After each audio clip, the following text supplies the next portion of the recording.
which we were going to talk about something related to the treaty, obviously, but also what we're finding is that we have received reports, a number of them now, that the Electoral Commission, who are charged with employing people to run this election, and so that's the people that you'll meet in the polling booth and things like that, are being asked a series of questions before they are, they're interviewed for those particular part-time, I guess, or casual positions, in which the Treaty of Waitangi and the adherence of people who are applying for those jobs needs to be established. Joining us to talk about this is expert constitutional lawyer, former ACT MP, a senior partner at a law firm. In fact, I don't think there's anything that Stephen Franks hasn't done just quietly in that area, and he joins us now to give his commentary upon that. Stephen, welcome to the show. Lovely to have you on. And to you, Michael. I was interested to hear the last speaker talking to you about Winston. You'd know more about how effective he's likely to be in a new government as anyone. Well, I'm just thinking it'd be pretty unstable, to be perfectly honest with you. But you had Winston, David Seymour and Chris Luxon around. I think Chris Luxon spent all his time playing school teacher, wouldn't he? I would hope that, let's see. I'd hope that the common enemy would cause them to bond to some extent, because there's the blob, if you like. There's the professional managerial class, is the group that have now decided that democracy is a bit awkward and embarrassing, and that they'd rather override it, and that will be the huge stumbling block for any new government. Agreed. And they permeate and obfuscate the entire civil service in Wellington. Stephen, actually on that, Sean Plunket, our erstwhile founder of the platform, made an observation to me, I thought, a month ago, and I thought it was pretty apposite. He said he thought that Winston Peters, this is his last chance, and that he wants to leave a legacy, and so he won't be an unstable force in a new government. Do you perceive that might be the case? He definitely needs to be able to deliver. He's promised the people so often, and he could have been New Zealand's first Maori Prime Minister with a glittering record. He's intelligent enough, but he seems to lose interest in follow-through, and let's hope that he's got people around him who can do the follow-through this time, and he doesn't arbitrarily mess them up. I never forget sitting with Ron Mark in Parliament one day when Ron and his colleague Brown. Peter Brown. Peter had been doing a sterling job of holding up New Zealand First's policy and end in some debate. And Winston came in and didn't say anything to them and took the next call and gave a rousing speech, completely trashing the position that Ron and Peter had been upholding and that we thought was the party policy. And then left. And Ron just slapped his head with his hand and said, "Oh, silly me, I forgot. On Thursdays, we support the government." Yes, yeah, well, he is fairly mercurial, Winston, and you're right. I think Ron Mark is missing from that list this year, and I think he'll be a big miss too, just quietly. Yeah. Anyhow, moving on. Stephen, I've got you on because you're a strong free speech advocate. You've been a constitutional lawyer for many decades, in actual fact, widely respected in this field, and certainly I find you one of the most perceptive of commentators in this area. The Electoral Commission, and we've had a number of people now report to us, is asking people whether or not they adhere to the principles of te tiriti o Waitangi before they are employed as casual election workers in polling booths and the like to run this election in 6 weeks' time. Your comment on that? I think it's outrageous. I think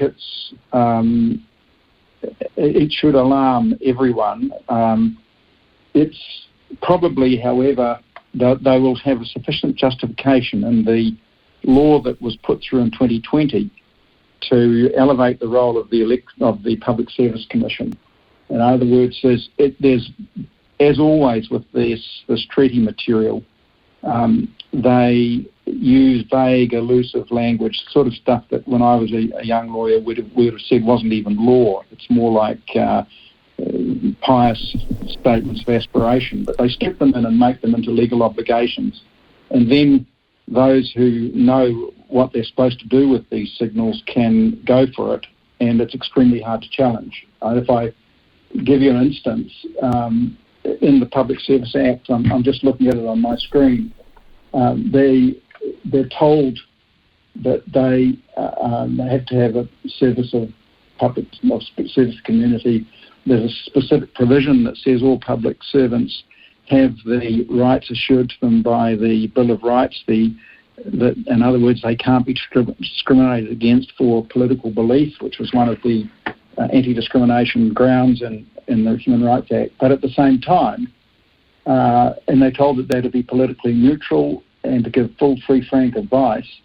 But at the same time, they're told that they have to uphold the Crown's relationship with Māori, and that they have to develop a capability and understand perspectives, and in employment matters, they have to employ people who can understand the needs and aspirations of Māori. So you've got a whole lot of stuff that looks, it's sort of laid out like law, but it's not law.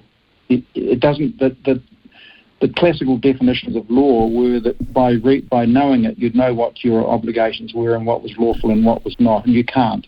So they've got a whole lot of this slogan stuff that they can rely on to engineer for a highly partisan political position, and it's not even for the treaty, it's for the so-called principles. Yes, I mean, and you're getting that in all government departments as well. I'm looking here, Stephen, at a directive to schools dated January last year, 2022, in which the Ministry of Education directs schools, quote, to consult the local community about the local Māori community about the school's direction, not the local community, the local Māori community, and that they need to consider to what extent the Treaty of Waitangi principles evident in the interpretation and implementation of their school curriculum is enacted in their classrooms on a daily basis. I mean, wow. Yeah, it's blatantly racist. One of the ironies of this is that we got a Race Relations Commissioner because we signed up to the United Nations Declaration for the Convention for the elimination of all forms of racial discrimination, and it's a convention which has a stronger status of treaty than the Indigenous rights one, which John Key signed us up to. But the upshot of it is that it is wrong to discriminate on the grounds of race, and that's the classical definition of race discrimination. And it's now been turned on its head. They call racist anyone who opposes race discrimination on the basis of treaty principles that no one could ever have dreamed would apply when we were so intermarried and mixed that within families you could have children, some who get the privileges and some who don't. Yes, and that's what the Electoral Commission said in answer to Ben, who is Sean's producer. When he asked them if these questions were being asked, he got back this response. As a Crown entity, the Electoral Commission has obligations under the Public Service Act to uphold Te Tiriti o Waitangi. We ask all potential employers about Te Tiriti to understand more about their willingness to learn or demonstrate a commitment to our obligations.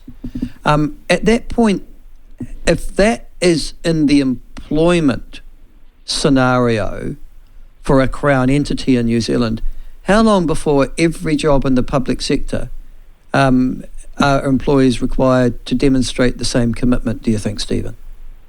Well, I think if you were looking at practice, you'd think that was already there. I mean, they spend many hours in this vastly inflated public service, hours in pauwhiri and in other ceremonies. They routinely ignore the law against sex discrimination by applying Māori custom. They bring in religion with prayers and so forth. You would think that it was the law. I think the Electoral Commission is wrong. Their duty is to support the Crown in its relationship with Māori under the treaty. That doesn't say that they must have employees who uphold that. the principles. The principles are not the treaty. The principles are invented by woke judges even before we knew the term woke, and by the tribunal. And so, but we could talk forever about this. It's widespread. It's everywhere. It's not going to be cured from within.